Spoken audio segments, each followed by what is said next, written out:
ഒരിക്കൽ അടുത്തെവിടെയോ ശ്രാദ്ധമുണ്ടെന്നറിഞ്ഞ് നാറാണത്ത് ഭ്രാന്തൻ അങ്ങോട്ട് പോയി. ഈ സമയം അതുവഴി വന്നൊരാൾ അദ്ദേഹത്തോടൊപ്പം കൂടി. എന്നിട്ട് പറഞ്ഞു, ഞാനും അങ്ങയോടൊപ്പം ശ്രാദ്ധമുട്ടാൻ വരുന്നുണ്ട്. ശരി, വന്നോളൂ. നാറാണത്ത് ഭ്രാന്തൻ അയാളെ ഒപ്പം കൂട്ടി. രണ്ടുപേരും കൂടി ശ്രാദ്ധം നടക്കുന്ന വീട്ടിലെത്തി. പൂജാതി കർമ്മങ്ങളൊക്കെ കഴിഞ്ഞ് ശ്രാദ്ധം മുട്ടു വിളമ്പി. രണ്ടുപേരും വയറ് നിറയെ ഭക്ഷിച്ചു. ശേഷം അവിടുന്ന് തിരിച്ചു. കുറേ ദൂരം നടന്നു. നാറാണത്ത് ഭ്രാന്തൻ പറഞ്ഞു, ഓ, എന്തൊരു ദാഹം!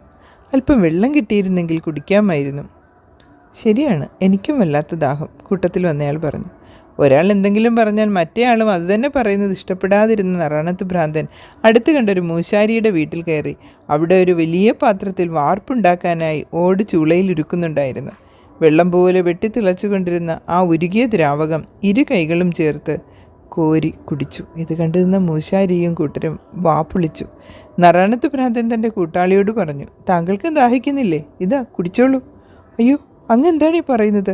ഈ തിളച്ച ലോഹം കുടിച്ചാൽ എൻ്റെ വയറും കുടലും കരിഞ്ഞു പോയില്ലേ? ആ ശരി, തനിക്ക് ഫ്രഷ്ടുണ്ട്. എൻ്റെ ഒപ്പം ഉണ്ടാൽ ഞാൻ കുടിക്കുന്നതൊക്കെ കുടിക്കണം.